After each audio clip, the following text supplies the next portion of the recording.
Shekinah glory, Shekinah glory, Shekinah glory, rest on me. Shekinah glory, Shekinah glory, Shekinah glory.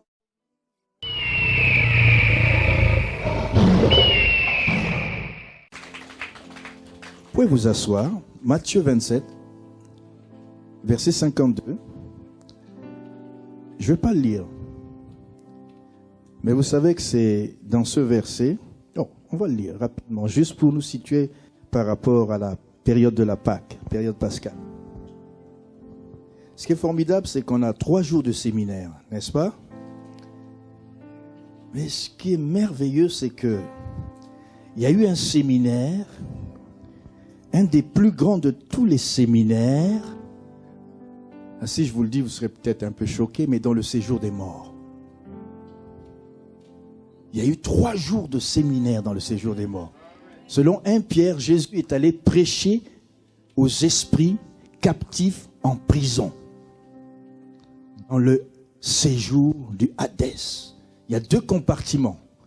L'un, c'est pour les saints qui sont morts en Abraham. L'autre, c'est pour les perdus. Mais Jésus est allé là, il a prêché. On nous dit dans Pierre, il a prêché aux captifs. Il n'a pas prêché sur la terre, il a prêché dans ce séjour-là. Faites comme ça, 3 jours de séminaire. Pendant les 3 jours, il était dans le tombeau, dans le séjour des morts. On nous dit qu'il a prêché. Moi, je dis qu'il a eu un séminaire de 3 jours. Il a parlé, et ce qui est formidable, c'est que Judas était déjà mort. Pierre, non. Judas est mort quelque temps avant. Parce qu'il s'est pendu. On nous dit qu'il a regretté et il s'est repenti. Si vous lisez, Judas s'est repenti, il a jeté l'argent dans le temple. Il dit, je ne veux plus de ça. Il a compris qu'on allait tuer Jésus, c'était peut-être pas ce qui était dans sa pensée. Mais il a jeté l'argent. Et les gens ont dit non, ça c'est l'argent du sang. Ils ont acheté un champ et ils ont gardé ce champ pour les étrangers. Judas était au séjour des morts. Et ce qui est très étonnant, c'est que Paul, dans 1 Corinthiens 15, il dit que quand il est ressuscité, Jésus, il s'est montré aux 12. Attendez, acte 2, ce n'est pas maintenant. C'est longtemps après, 40 jours après, où on va remplacer Judas par quelqu'un. Mais comment a-t-il pu se montrer aux 12? Question pour un champion. S'il n'y avait que 11, il ne peut pas avoir 12 personnes. Mais on nous dit qu'il s'est montré aux 12, et c'est l'appellation des 12 disciples de l'agneau. Je me demande ce qui s'est passé au séjour des morts. Posez-moi la question, qu'est-ce qui s'est passé au séjour des morts? Mais je pense que ce séminaire, quand il est descendu, Judas dit, hé, maître, tu es là. Pendant ces 3 jours, je ne sais pas ce qui s'est passé en bas. Mais Paul nous dit qu'il a apparu aux 12 et je ne comprends pas. C'est un mystère. Est-ce que le 12e Judas a-t-il vu aussi le Seigneur? Parce qu'on nous dit que lorsque Jésus, Matthieu 27, verset 51. Et voici, le voile du temple se déchira en 2, depuis le haut jusqu'en bas, et la terre trembla, les rochers se fendirent, les sépulcres s'ouvrirent, et plusieurs des corps des saints qui étaient morts ressuscitèrent. Quand Jésus est mort, les gens ont ressuscité, mais ils ont attendu de sortir. Et on nous dit la suite, étant sortis des sépulcres après la résurrection de Jésus, ils entrèrent dans la ville sainte et apparurent à un grand nombre de personnes. Imagine ton cousin. Il dit, cousin, comment tu vas? Mais d'où viens-tu, toi? C'est ce qu'il... Vous savez, vous avez besoin de la foi pour saisir ça. Si vous ne saisissez pas ça, vous ne saisissez ni la résurrection, ni tout ce que vous pouvez expérimenter par la foi. La Bible le dit, je le crois. Et si Judas était parmi eux, je ne sais pas. Tout est possible parce qu'il y a eu des morts, des saints qui sont sortis et ils sont entrés dans la ville. Alors s'il a apparu aux 12, ne pouvait-il pas apparaître à Judas? Je ne sais pas. Mais on nous parle des 12. Il aurait dû dire les 11. Et là, le centenier qui était avec lui pour garder Jésus, ayant vu le tremblement de terre et ce qui venait d'arriver, ils furent saisis d'une grande frayeur et dirent: assurément cet homme était le Fils de Dieu. Est-ce qu'on peut acclamer pour le Seigneur? Je vous parle d'un ressuscité ce soir. Et j'aimerais que tu puisses placer ta confiance en lui. Mais pour une introduction, j'aimerais définir qu'est-ce que la foi. Qu'est-ce que la foi? On peut dire, premièrement, que la foi est une loi spirituelle. Si tu veux écrire, tu écris. La foi est une loi spirituelle. Il y a une loi, dans Romains 4, chapitre 14, on nous dit que la loi est spirituelle. On va lire ces passages. Romains 4, verset 14. La loi est spirituelle. Je vais vous donner des explications sur la foi pour que vous puissiez comprendre qu'est-ce que la foi. Romains chapitre 4, verset 14. Quelqu'un me donne un bon amen. Je parle aux vivants. Il y a eu un séminaire au séjour des morts, ils sont sortis de la tombe. Mais ici, il y a le séjour des vivants. Parce que vous êtes plus que vivants. Et Romains nous dit que la loi de Dieu est une loi qui est spirituelle. Au verset 14.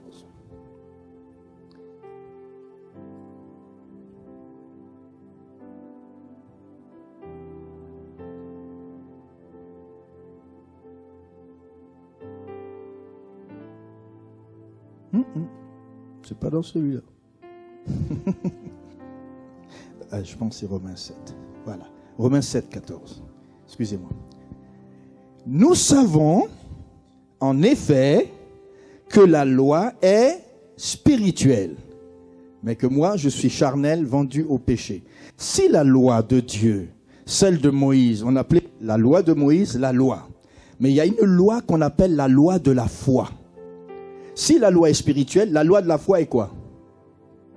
Elle est charnelle ou spirituelle? La loi de Dieu, à l'époque de Moïse, c'est une loi qu'on gardait, on s'efforçait de garder.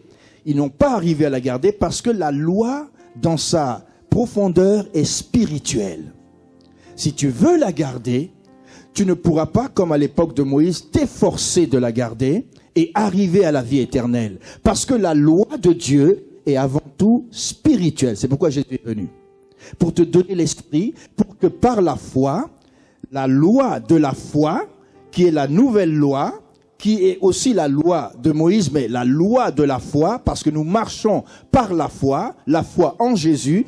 Donc, la loi qui est la loi spirituelle et la loi de la foi, elle est spirituelle. Si tu veux savoir comment fonctionner avec Dieu, tu dois être un homme spirituel, parce que la loi de Dieu n'est pas charnelle, elle est spirituelle. Et la foi donc est spirituelle. Je continue. La foi est un don du Saint-Esprit. 1 Corinthiens 12. Tu peux marquer cela, tu prends note, parce que je vais te démontrer plusieurs petites choses. 1 Corinthiens 12, verset 5.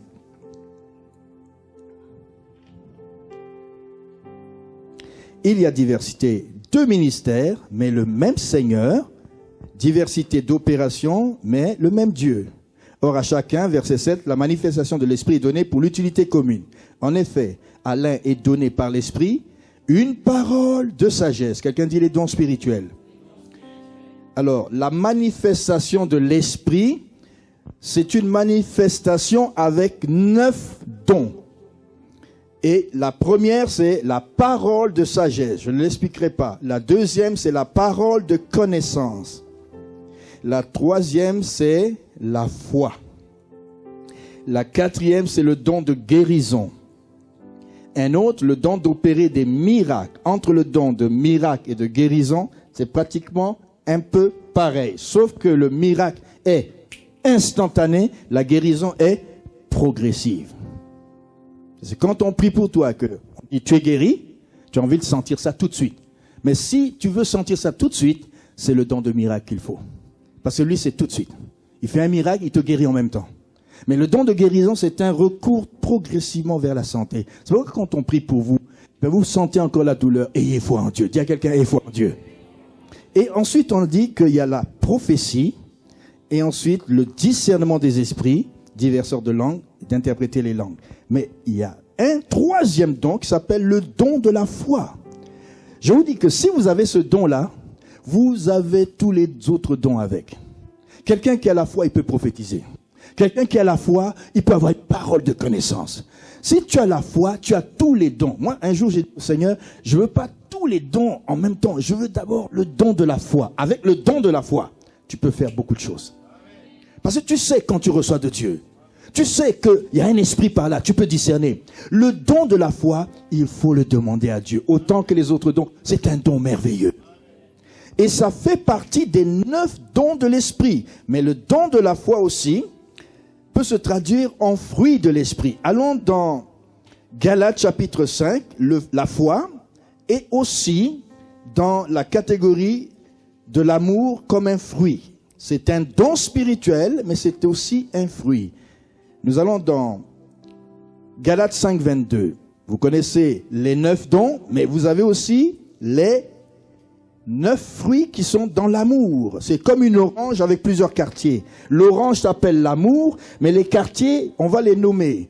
Galates 5 au verset 22. Autant il y a des œuvres de la chair, autant il y a des dons de l'esprit, ou les œuvres de l'esprit. Au verset 22, nous avons le fruit de l'esprit, c'est l'amour. C'est la joie, c'est la paix, c'est la patience, c'est la bonté, c'est la bénignité, c'est la fidélité, la douceur et la maîtrise de soi qu'on appelle la tempérance. Et le don qui s'appelle fidélité, en grec c'est fidéis, c'est la foi constante. Quand quelqu'un a une foi, un jour il a la foi, demain il n'a pas la foi, ce n'est pas la fidélité. Tu dois avoir une foi qui est constante. Une foi à toute épreuve. Qu'il fasse beau, qu'il fasse froid. Je dois avoir confiance en Dieu. C'est pourquoi la foi s'appelle fidéis, fidélité. Parce que si quelqu'un a la foi aujourd'hui, il a la foi demain, c'est quelqu'un qui a la fidélité. C'est ça la foi. La foi devient un fruit en toi. Est-ce que vous comprenez? Donc si je reprends, la foi, c'est une loi spirituelle. La foi est un don du... La foi est aussi un fruit de l'esprit, c'est la fidélité, ça vient du mot fidéis, c'est-à-dire une foi constante. La foi aussi, c'est la main invisible. Dites avec moi la main invisible. Un matin, il y a, je pense ce matin ou hier matin, je me suis levé, puis le Saint-Esprit, je lui ai dit, mais Saint-Esprit, explique-moi un peu la foi. Hein, j'enseigne souvent la même chose, mais donne-moi de nouvelles idées. Et il me dit, prends ton crayon et note bien. Et là, il me dit, la foi, c'est la main invisible, cette main qui peut rentrer dans l'invisible et saisir le salut de Dieu par la foi. C'est une main. La main de Dieu s'appelle la grâce. Dieu te tend sa main, elle s'appelle la grâce. Tu es perdu. La main de l'homme pour rejoindre la grâce de Dieu s'appelle la foi. Est-ce que vous me suivez? Si je veux saisir la grâce de Dieu, j'ai besoin d'une main de confiance. Dieu dit, je te sauve. Dieu dit, j'ai des promesses pour toi. Et cette main invisible s'appelle la foi. Je saisis la main de la grâce. Et Dieu dit, tu crois? Je dis, je crois. Tu crois que Jésus est ton Seigneur? Je crois. Tu crois qu'il est ton Sauveur? Je crois. Tu crois que tu es sauvé, que tu iras au ciel? Je crois. C'est la main invisible. Dis à quelqu'un, c'est la main invisible qui saisit le salut. Si tu confesses, si tu confesses de ta bouche que Jésus est Seigneur, tu seras sauvé. C'est la main invisible. C'est aussi encore la main invisible pour saisir les miracles et déplacer les montagnes. C'est la main qui va saisir les promesses de Dieu. Alors, Dieu va dire, j'ai pour toi 10 millions d'euros. Oh, je suis content. Alors, il te dit, est-ce que tu veux prendre? Mais tu ne le vois pas. Mais c'est la main de Dieu qui va les saisir et dit, je prends. Et Dieu dit, est-ce que, tu es sûr, Fabienne? Tu es sûr que tu l'as reçu? Et Fabienne dit, oui, je suis sûre. Alors, quand tu auras, pense à la dîme. Alléluia! On peut acclamer. C'est tellement, elle est en train de prier pour ça. Amen. Reçois. Le reçois au nom de Jésus. Ah, je vois son mari qui est là. Alléluia. Amen. Quelqu'un dit la main invisible.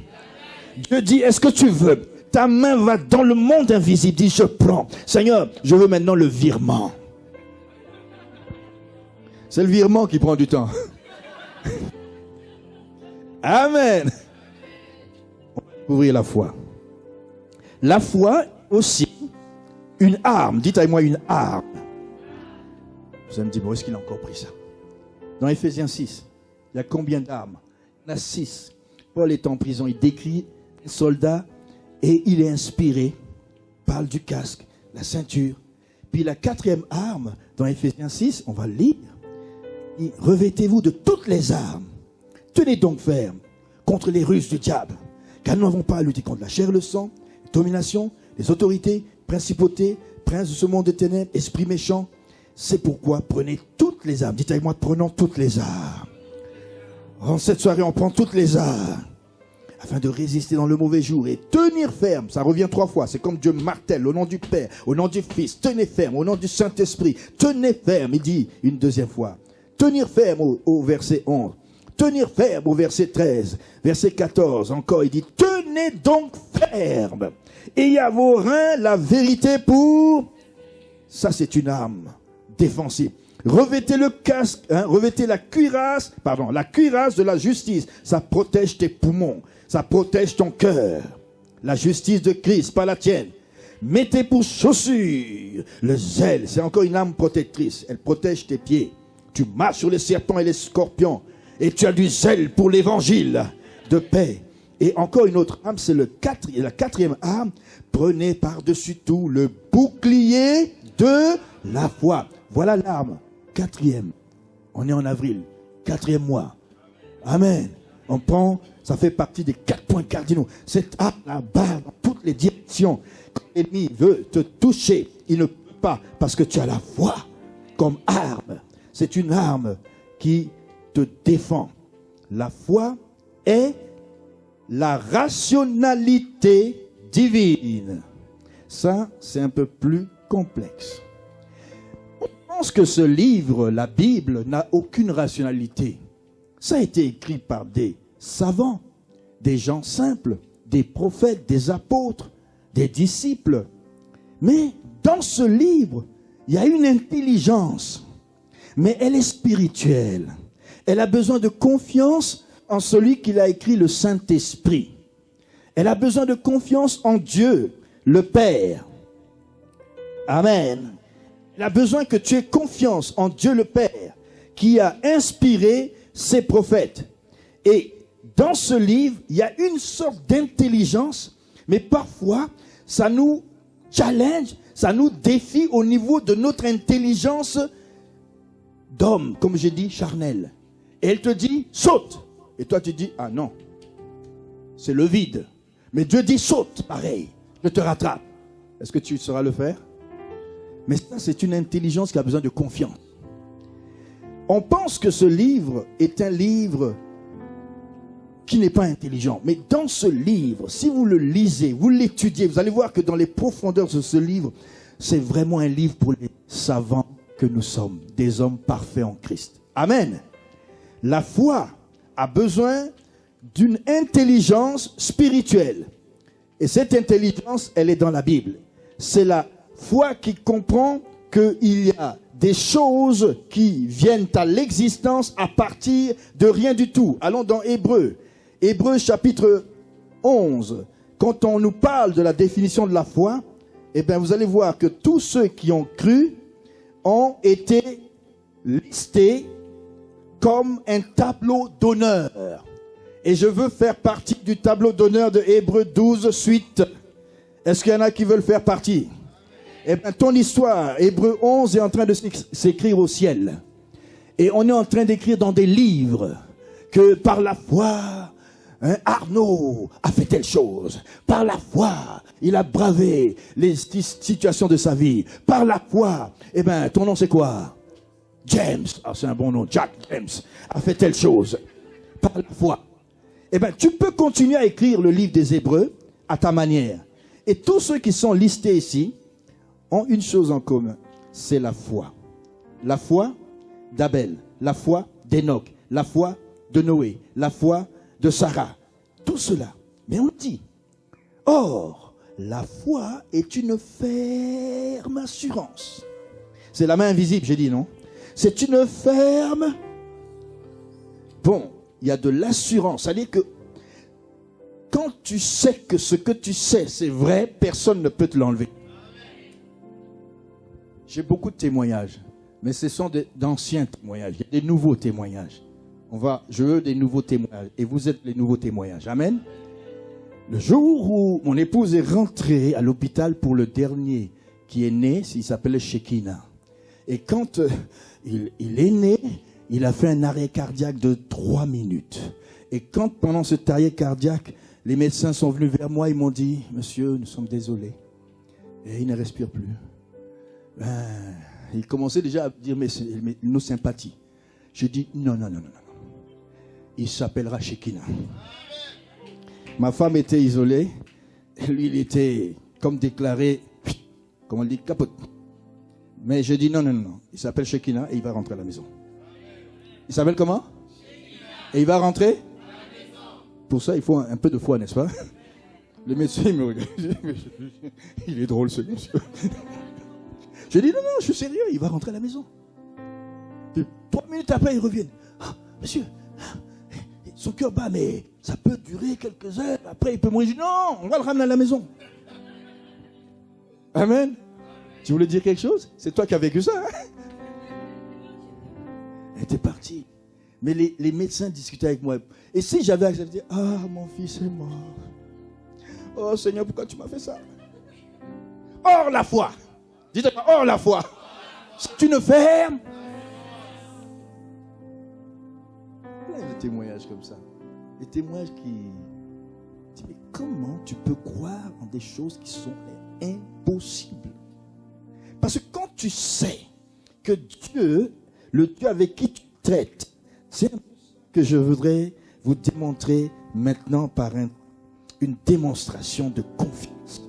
J'ai besoin de ma sœur qui est venue avec nous. On va acclamer. Vous l'avez vu dimanche. La sœur Danielle, une femme de foi. Et maman pasteur, frère Roger vient aussi. Mon frère Arnaud, le guerrier de Dieu, l'homme de foi. Ouais, je vois avec les lunettes de la foi tout le monde, ce soir. Alors, viens, tu vas te mettre ici, devant lui. Non, devant, en regardant le public. Voilà, de dos. Et tu vas fermer les yeux. Et tout, et comme ça, oulala. Et derrière. Alors, fermez bien les yeux.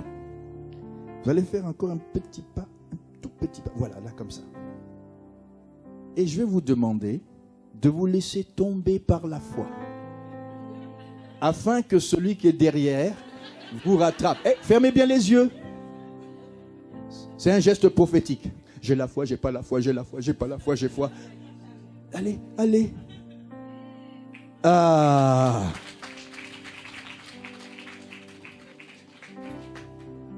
La foi est une ferme.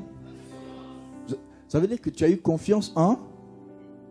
Mais c'est Dieu qui est derrière nous. On va refaire encore une autre fois.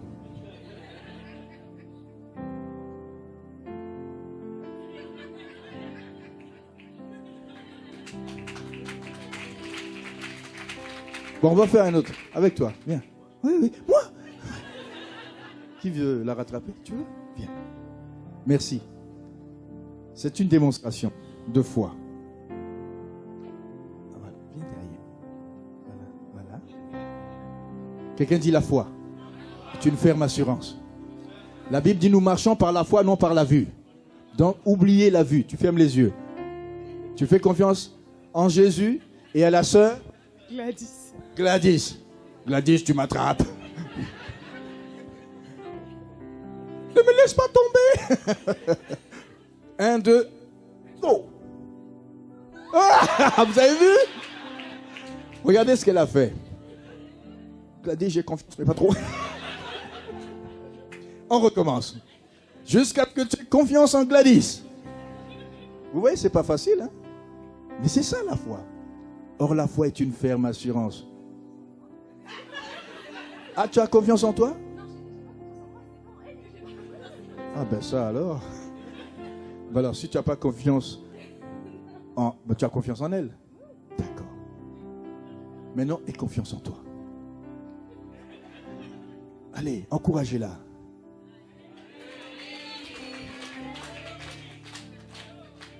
Yes. Il y a quand même eu un petit pied là. Bon, mon frère, viens. Une dernière. Viens mon frère, viens. Comment tu t'appelles? Achille. Quelqu'un qui... C'est fort pour prendre Achille. On va prendre qui? Hey, bodyguard. Come on. Viens. Je sais qu'il y a du muscle. Ah ouais. Ça va mon frère. Très bien. Alors, tu as confiance en lui? Bon, il faut fermer les yeux. Tu es prêt? Avance un tout petit peu, voir. Parce que si plus l'écart est grand, quand même, il faut beaucoup plus de confiance. Hein, quand c'est tout près, on a une petite confiance. Mais quand c'est grand, là, ça fait grand. Allez. 1, 2, mon frère Rachid. Let's go!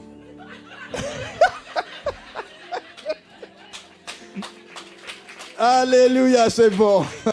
Merci. C'est un petit exercice de foi. Quelqu'un dit confiance.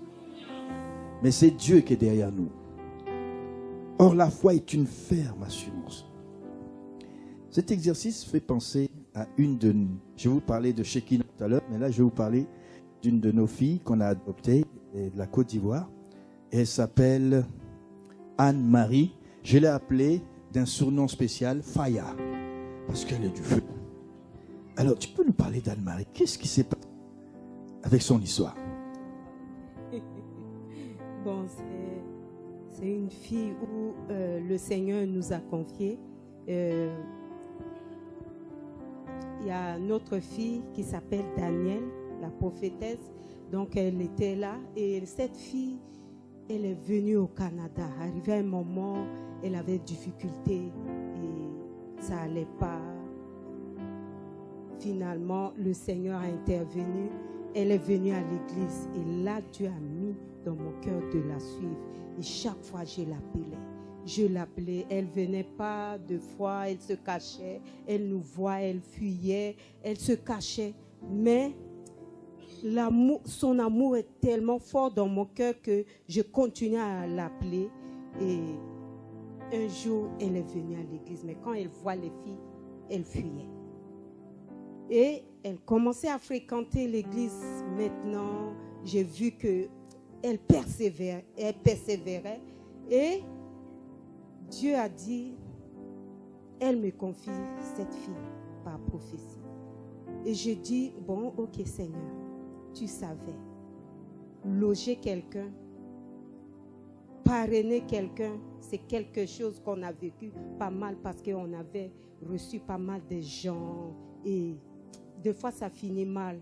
Bon, je dis Seigneur, c'est fini. Parce que c'était trop.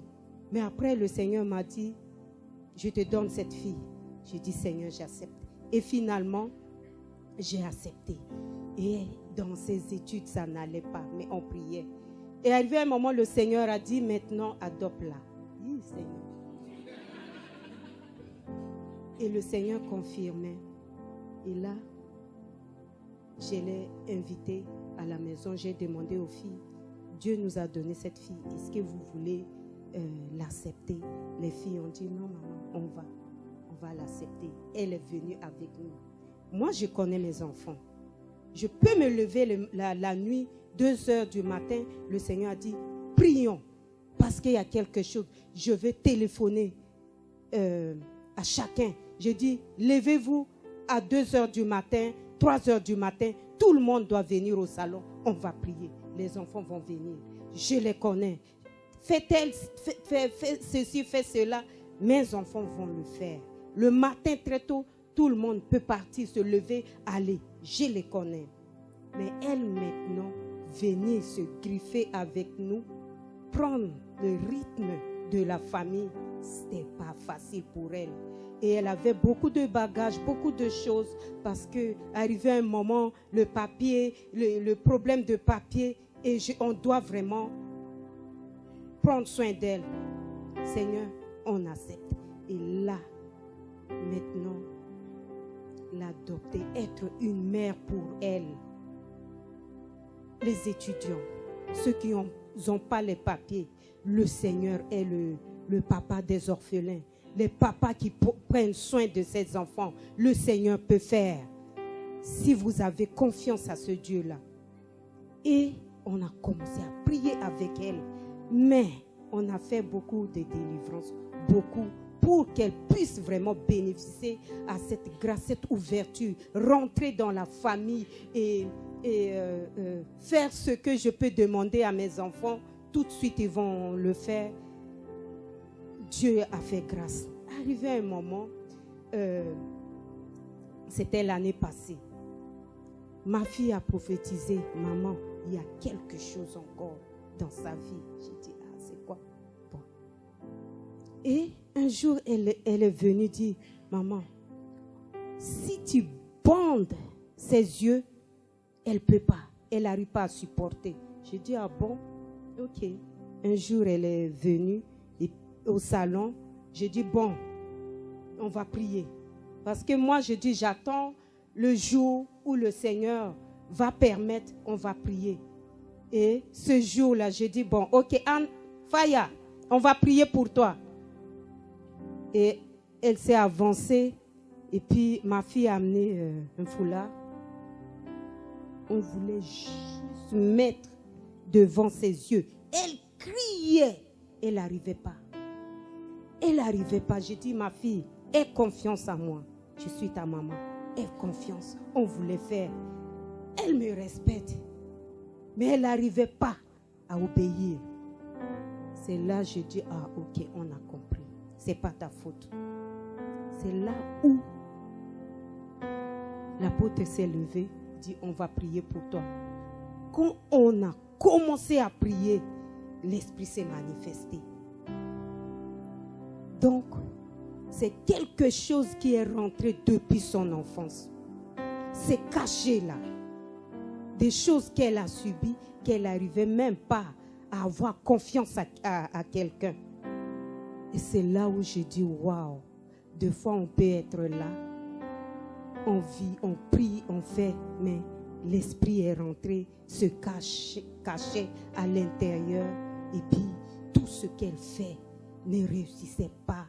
Elle n'arrivait pas à trouver travail. Ses papiers bloquaient, blocage partout.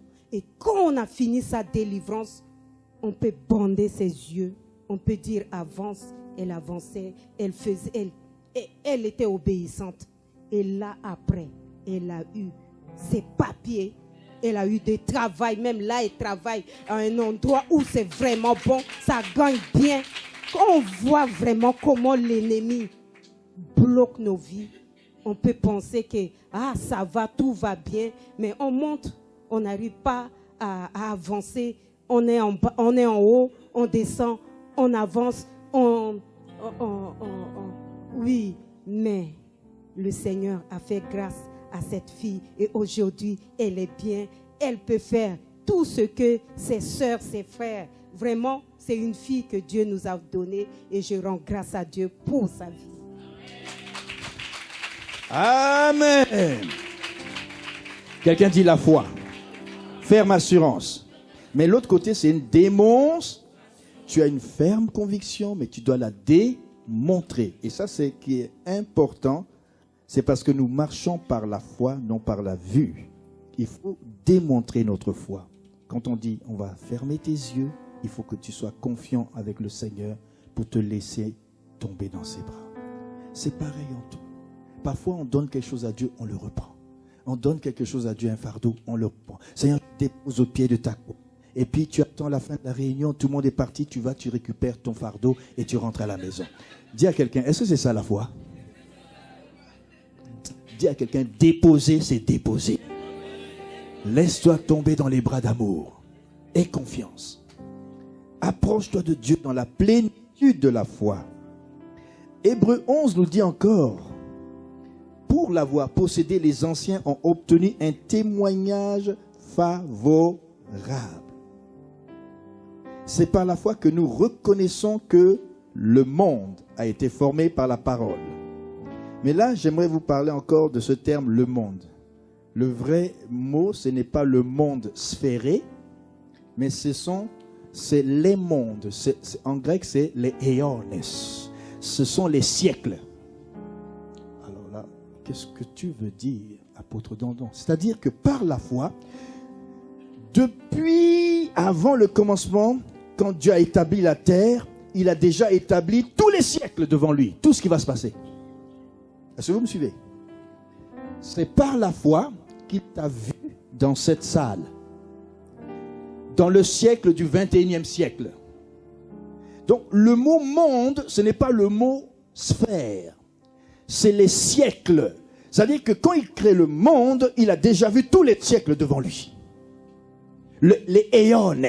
Il a vu tous les siècles jusqu'à ta venue, et tu n'es qu'un point parmi la ligne infinie des siècles. Et quand Dieu dit, par la foi, je crée le monde, mais exactement à Aulnay, il y aura une église. Je vois tout le monde dans cette église en cet instant-là. Ça, c'est la foi. Par la foi, tu peux créer la dimension de ton siècle. Tu peux écrire ton histoire. Par la foi, tu peux entrevoir demain. Par la foi, tu peux entrevoir jusqu'à la fin comment ta course aussi peut se définir. C'est la foi qui appelle à l'existence les siècles. Ce n'est pas le monde, mais ce sont tout ce qui s'inscrit dans le monde, les siècles. Par la foi, nous comprenons que les choses existent à partir de rien du tout. La foi va utiliser ce qu'on appelle... La foi est le produit de notre conscience en notre Dieu, celui avec qui on va traiter. Dites avec moi, la foi, c'est le produit de ma conscience en mon Dieu, celui avec qui je traite. La foi, c'est cette conscience et cette connaissance à travers la parole de Dieu et les expériences de la vie qui vont me permettre de savoir avec qui je traite. J'ai une conscience de ce Dieu-là. Il y en a qui n'imaginent pas que Dieu existe, mais moi je sais qu'il y a un Dieu et c'est le Père de Jésus. Il m'a donné Jésus, ce qui avait de plus précieux pour lui. Il a donné et Jésus est mort pour moi. Ce Dieu-là existe. Amen. Ce Dieu-là m'a donné son Fils. Amen. Et cette conscience de ce Dieu-là qui est grand, le Dieu d'Abraham, d'Isaac et de Jacob, cette conscience-là me donne une connaissance de ce Dieu à travers la parole et les expériences que j'ai, la démonstration que j'ai dans ma vie de tous les jours, eh bien, je vais avoir ce qu'on appelle l'audace. Tu m'expliques comment les morts ressuscitent? Je ne peux pas t'expliquer, mais j'en ai vu. Tu m'expliques comment un sidéen est guéri? Ben, je ne peux pas te dire si la médecine l'a déclaré mort. Moi, je te dis qu'il peut être guéri. Tu peux me dire, les tuberculeux ne guérissent pas. Je te dis qu'ils sont guéris par Jésus. Et je peux te donner des listes. Ça, c'est une question. À chaque fois que la chose se présente, eh ben, je dois exercer ma foi. C'est pas quelque chose que je peux posséder avec permanence, mais quand la situation arrive, j'ai la connaissance de Dieu, j'ai la conscience de ce Dieu-là, je sais avec qui je traite, et quand il me met un défi, la foi vient. Et la foi me donne un élan. Et cet élan me dit, je vais relever le défi. Alors j'exerce ma foi là. Demain, je l'exerce encore. Tous les jours, je l'exerce. C'est ça la conscience. Dites-moi la conscience. La connaissance me donne l'élan qu'on appelle l'audace, le courage, le zèle. Amen. Dites-moi l'audace, le courage, le zèle. C'est comme ça que la femme syro-phénicienne, quand elle est venue dans Matthieu 15, 21, 28, on ne va pas lire, elle dit, Jésus, ma fille est tourmentée cruellement. Cruellement. Jésus dit, ouais, mais je ne peux pas donner les bonnes choses aux chiens. Elle dit, je sais que je suis un goïm.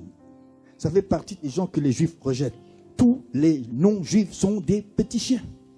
Mais je sais une chose. Si vous mangez sur la table, vous les juifs, nous les petits chiens là, on va attendre les miettes. Mais vous n'êtes pas les petits chiens, vous êtes des enfants de Dieu. Et vous n'avez pas droit aux petites miettes, vous avez droit au pain de Jésus. Il est le pain de vie. Si elle pouvait ramasser les miettes, je te dis que toi, tu peux ramasser le pain ce soir. Toi, tu as 2 personnes, tu peux ramasser le pain ce soir. Tu vas prendre le pain ce soir.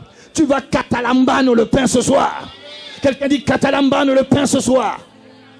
Ah oui, elle était un petit chien. Elle a dit, Jésus, même si je suis petit chien, là, aujourd'hui, je vais manger les miettes.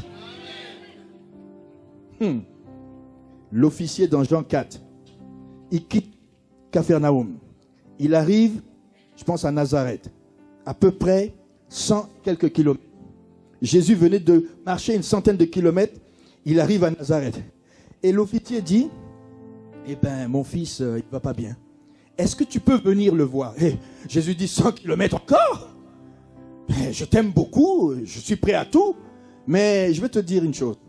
Va, ton fils vit. Je comprends pourquoi il a dit va. Hein? Parce que je pense que tu n'aurais pas eu envie de faire 100 kilomètres encore. Et là, Jésus utilise un peu la parole. Quelqu'un dit la parole. Et tout à l'heure, on va conclure avec ça. Il lui dit, va, ton fils vit. Vous savez, la foi utilise beaucoup d'instruments. Mais l'un des instruments les plus puissants, c'est la parole. Quand Jésus sait que tu n'as pas trop de foi, il te touche. Il a besoin d'y toucher.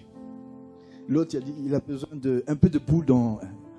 Là, il faut l'aider un peu à croire. Amen. Il met dans les yeux. Et puis il dit, va te laver. Jésus guérissait de plusieurs manières. Mais ceux qui ont vraiment compris, c'est 2 officiers. Un officier du roi et un autre qui c'est le centenier dans Matthieu 8.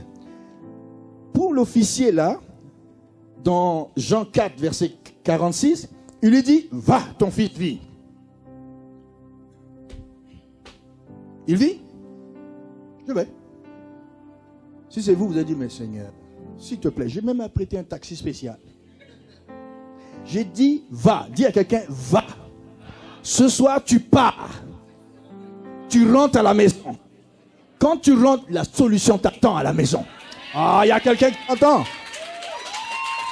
Il y a un niveau de foi là. Quelqu'un dit, ferme assurance. Ferme assurance. Démonstration. Et quand tu démontres, tu dis, l'apôtre a dit, il y aura des solutions. C'est comme ça que j'apprends aux gens la foi, la proclamation. Va y venir tout à l'heure. Il a dit, il a dit, il a dit, il a dit, il a dit. Jésus a parlé à travers lui. Je crois, je crois. Attends, dit, hé, mon ami, tu crois vraiment ces sottises? Là, tu dis, mais c'est vrai, ici, c'était pas vrai. C'est là que tout commence, tu déracines tout ce que tu as planté. Nous allons voir, il y a un exercice qu'on va faire tout à l'heure. Je veux remonter votre foi. Et je pense jusqu'à dimanche, je vais les voler comme des aigles royaux. Je veux que tu rentres dans l'école de l'audace de la foi. Va, ton fils vit. À l'heure même, à 13h, où il avait dit va, il rencontre des gens sur la rue. Il dit à quelle heure l'enfant s'est senti bien. Il dit exactement à l'heure où Jésus a dit va. Il y a une puissance dans la parole. Jésus n'a pas besoin de te toucher ce soir. Il y a des fois, on a besoin d'un attouchement ou de quelque chose qui encourage la foi. Mais ceux qui ont vraiment une foi solide, quand ils entendent la parole, ils sont prêts. C'est dit, c'est écrit, je scelle.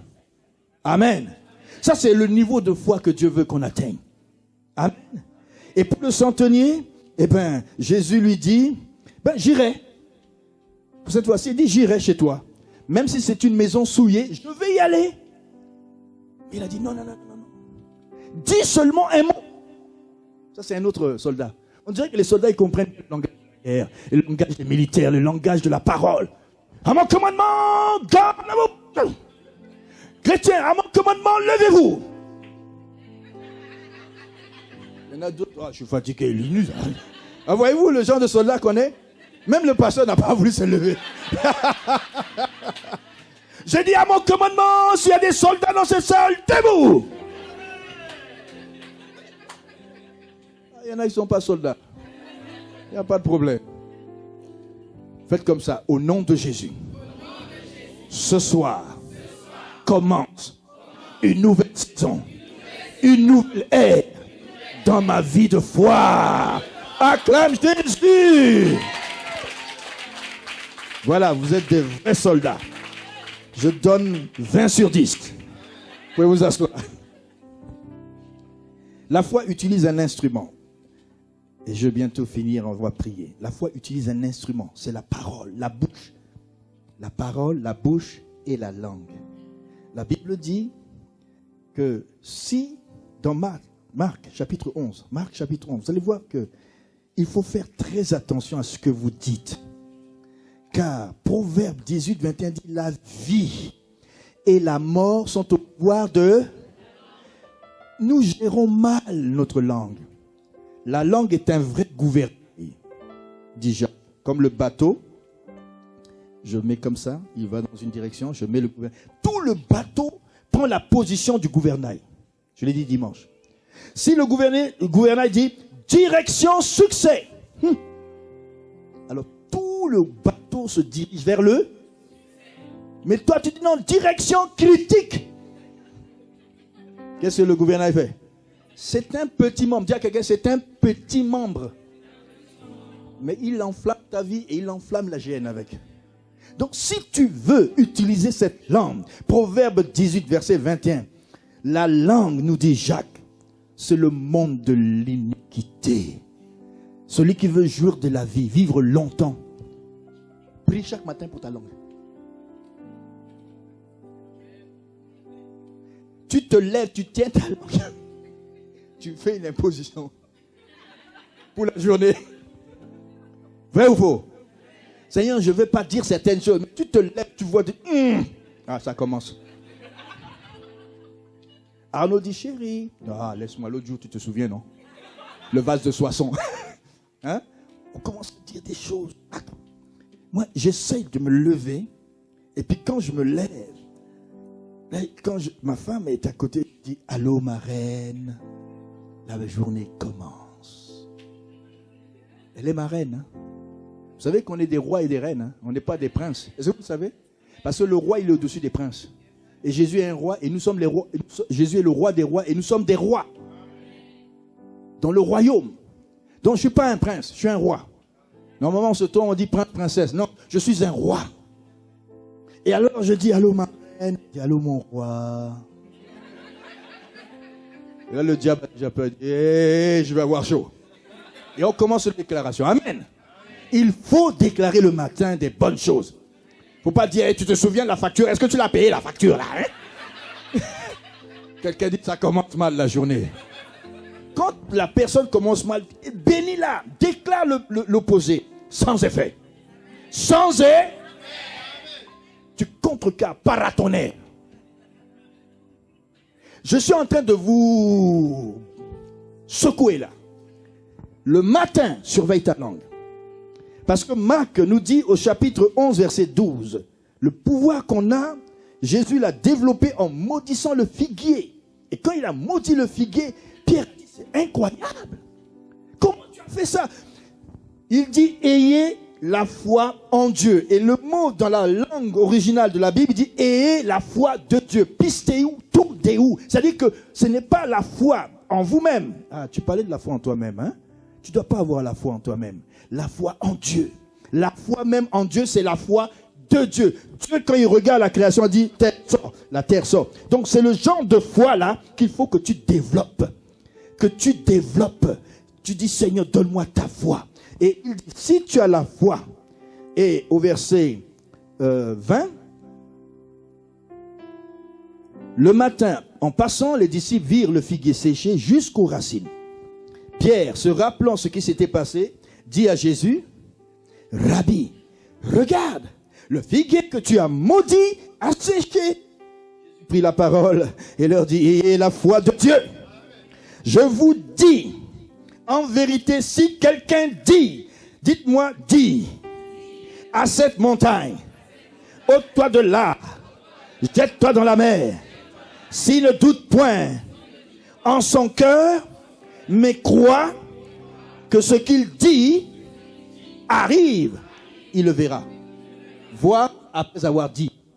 Et il continue de dire, c'est pourquoi je vous dis, tout ce que vous demanderez en priant, croyez que vous l'avez reçu et vous le verrez aussi. Il y a deux sortes de foi qui se développent. Il y a la foi dans les déclarations et il y a la foi dans la prière. Il y en a qui aiment bien prier, prier, prier et la foi vient. Mais d'autres, là, ils se lèvent, je déclare. Moi, je déclare. Je déclare qu'aujourd'hui, tout le monde est béni en sortant de ces salles. Nous devons dire, nous allons prier afin que la bénédiction vienne sur nous. Il y a la foi. Mais deux sortes de foi. La foi en priant, la foi en déclarant. Si quelqu'un dit à cette montagne, il le verra s'accomplir. Tout ce que vous demanderez aussi en prière, vous le verrez s'accomplir. Amen. Mais tu dois veiller sur ta langue. Et la foi espère dans ce domaine-là. J'aimerais, pour terminer, aller avec vous dans les déclarations et j'aimerais que vous puissiez vous lever maintenant. Nous allons faire la déclaration sur nos propres vies. Tu as compris le message de la foi? Les définitions de la foi? Mais la foi va utiliser ta bouche, ta langue, soit pour prier, soit pour déclarer. Si tu dis que tu as la foi, tout ce que tu déclares, tu le plantes. Tu plantes des semences. Une fois que tu as planté et que tu commences à déclarer le contraire, tu es en train d'arracher, tu es en train de déplanter en quelque sorte, si je peux inventer un mot. Alléluia. Quelqu'un dit avec moi, la vérité est amère, mais elle guérit en profondeur. Et aujourd'hui, je guéris en profondeur. Un homme a dit, le mensonge est sucré, mais il tue à petit feu. Hein? Et quand le diable t'augmente les problèmes, Dieu te multiplie les miracles ce soir. Une autre chose que j'aime bien dire, c'est que le mensonge court plus vite que la vérité. Vous connaissez Bolt? Ce n'est pas un bon starter au départ. Il part après tout le monde. Mais attendez à l'arrivée, il gagne toujours. Sauf que maintenant, il a dû laisser sa place un peu. Hein? On comprend, hein? Il y a un temps, dites avec moi, il y a un temps pour toute chose. Alors, le mensonge court plus vite que la vérité au départ. Apôtre, quand on fait un sprint, là, le mensonge est devant là-bas. Il va me gagner aujourd'hui. Mais quelqu'un dit, attends la ligne, et tu vas voir. Mais la vérité triomphe toujours à la ligne d'arrivée. Et ce soir, la vérité triomphe sur vos vies. Le diable a menti sur toi. Il est parti à toute vitesse dans la vie. Il a dit des diffamations. Mais au nom de Jésus, la vérité va triompher. Dites avec moi, c'est une question de temps. Alléluia. Gloire à Dieu. Vous savez, la proclamation, quand tu commences à proclamer sur ta vie, ton esprit s'aligne avec la parole que tu déclares et avec la parole de Dieu. Ton esprit s'aligne dans la direction comme le gouvernail et ta langue est en train de proclamer dans une direction de succès. Et ça va commencer, plus tu parles, tu vas commencer à impacter ta vie. Il y a des gens, ils vont parler une journée, une nuit et ils vont s'arrêter. Mais je veux que tu fasses l'exercice. Durant les 9 mois qui sont devant toi, commence à déclarer des choses. Commence à proclamer. Tu te lèves le matin et nous allons proclamer des choses. Tu vas dire avec moi, je sais qui je suis ce soir. Ma nature est invincible. J'ai pas entendu, ma nature est invincible. Je suis né pour vaincre. Je suis un homme spirituel. Alléluia. Je ne suis plus charnel là, c'est fini là. Je ne veux plus douter, je ne veux plus douter. Oh, je ne veux plus douter. Je suis spirituel. Je reçois les choses de Dieu ce soir. Dites-moi quand les problèmes viennent frapper à la porte de mon cœur. Je leur réponds à partir de ce soir. Je sais qui je suis. Je suis créé pour dominer. Et je le proclame. Parce que je sais en qui j'ai cru. C'est pourquoi je parle. Commence à bénir ta vie. Bénis ta vie pendant quelques instants. Oh, je proclame qui je suis. Je suis créé pour dominer. Alléluia. Dieu m'a créé pour dominer. Je ne suis pas n'importe qui ce soir. Je reconnais mon identité. Jette les semences, mon frère et ma soeur. Jetez les semences. Le diable le veuille ou non, la vérité va triompher ce soir. Rakasata rabababa, lekesete, la marababa. Tu sais qui tu es désormais. Tu es un homme spirituel. Ne permets pas au diable de venir frapper à ta porte encore. Et s'il frappe, tu lui dis, tu t'es trompé d'adresse. Écoute-moi bien, tu t'es trompé d'adresse. Je sais qui je suis. Je sais qui je suis. Je sais qui je suis.